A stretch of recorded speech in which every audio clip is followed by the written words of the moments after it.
दोस्तों, जब आप ना भक्ति की बीज बीज बोओगे ना, भक्ति का भावना आप में जगेगा,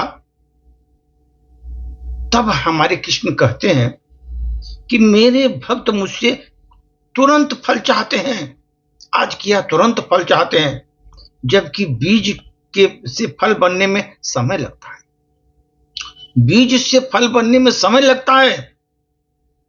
एक शिष्य ने अपने गुरु जी से पूछा, ईश्वर हमें दिखाई भी नहीं देता, तो मदद कैसे करता है वो हमें? गुरु ने अपने पास रखे सेव में से एक सेव शिष्य के हाथ में देकर कहा, पूछा, इसमें कितने बीज हैं, बता सकते हो? शिष्य ने सेब काटा, गिनकर कहा, 3 बीज हैं गुरुजी। गुरु ने एक बीज अपने हाथ में दिया और पूछा, इस बीज में कितने सेव हैं, सोच कर बताओ। शिष्य सोचने लगा, एक बीज से एक पेड़, और एक पेड़ से अनेक सेव, अनेक सेवों में फिर 3-3 बीज, हर बीज से एक एक पेड़, ये तो अनवरत क्रम में चलता रहेगा। गुरु ने मुस्कुराते हुए बोले, बस इसी तरह ईश्वर की कृपा है, हमें प्राप्त होती रहती है। हमें उसकी भक्ति का एक बीज अपने मन में लगा देने की जरूरत होती है। भक्ति का एक बीज अपने अंदर लगाने की जरूरत होती है, लेकिन यह बीज लगाने से पहले हमें मन रूपी बंजर भूमि पर बुराइयों से परहेज नामक हल चलाना पड़ेगा।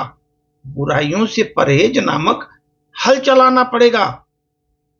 फिर उसमें नेक और शुभ कर्मों की खाद डालनी पड़ेगी। फिर उसमें ईश्वर नाम रूपी बीज को डालना पड़ेगा। तो फिर गुरुजी ने पूछा, अब बताओ यह बीज अंकुरित होगा कि नहीं? शिष्य ने कहा, गुरुदेव, अब यह बीज अंकुरित होना ही है, यह बीज अंकुरित होना ही है। गुरुदेव ने कहा, अभी भी वह अंकुरित नहीं होगा, क्योंकि जब तक उसमें पानी नहीं डालेगा, मतलब जब तक ईश्वर से प्रेम रूपी आंसू नहीं आएंगे, ईश्वर से प्रेम रूपी आंसू नहीं आएंगे, तब तक वह भक्ति रूपी बीज अंकुरित नहीं होगा। भक्त रूपी बीज अंकुरित नहीं होगा।